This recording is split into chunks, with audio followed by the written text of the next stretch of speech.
C'est surtout les mentalités qui ont besoin de beaucoup d'efforts, de beaucoup de temps, de beaucoup de polémiques quelquefois pour réagir. Et nous avons en Algérie des idées perçues.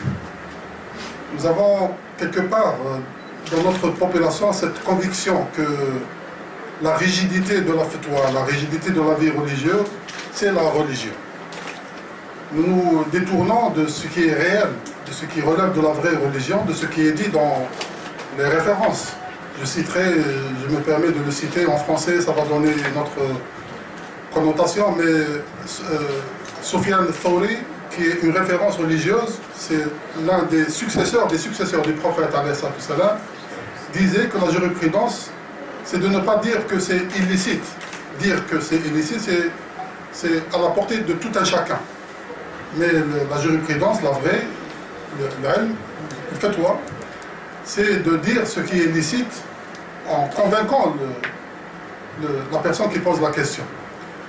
C'est de trouver des solutions à la vie de tous les jours, de trouver la solution à une population musulmane qui veut vivre son époque, en étant toujours ancrée dans la tradition de l'islam. C'est ce qui est difficile et nous avons ces idées perçues qui nous poussent quelquefois à croire que l'islam tolérant est un islam instrumentalisé par le système politique. Ça nous a donné en Algérie une dualité. Un islam officiel, entre guillemets, c'est l'islam de la République, c'est l'islam du président, c'est l'islam des ministres. Et il faut avoir un islam d'opposition, un islam libre, un islam qui n'est pas instrumentalisé, donc c'est un islam réel, entre guillemets toujours.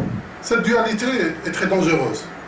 Tous les efforts que nous avons consentis depuis le temps, nous avons trouvé un grand obstacle, nous avons trouvé une réticence, nous avons remarqué que le peuple algérien a été, quelque part, je me permets de le dire, embrigadé. Embrigadé par des chefs autoproclamés qui ont jalonné un peu la vie culturelle auprès des mosquées, mais surtout sur les masses médias quelquefois, par les dépliants, par les CD. Et nous sommes arrivés actuellement à fournir davantage d'efforts. Les chefs autoproclamés, en vérité, ils sont détachés de la réalité des Algériens. Mais ils sont toujours, ils usent toujours de la superstition des Algériens. C'est-à-dire, quelquefois, la religiosité de certains de nos compatriotes relève surtout de la superstition. C'est-à-dire d'avoir peur sans pour autant avoir une conviction religieuse. C'est-à-dire, ce n'est pas dogmatique. C'est d'avoir peur de l'irréel, c'est d'avoir peur d'un monde qu'on ne voit pas de nos propres yeux. Et ces chefs autoproclamés, ils gravitent autour de ça.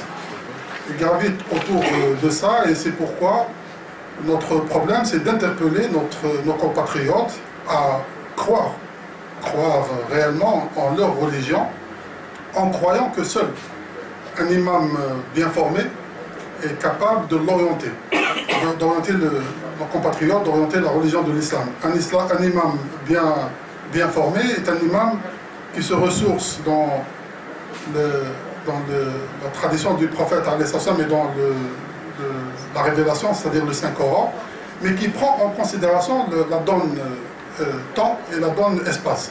C'est-à-dire que nous vivons le 21e siècle et que nous sommes en Algérie. Le problème, il se situe justement à ce niveau.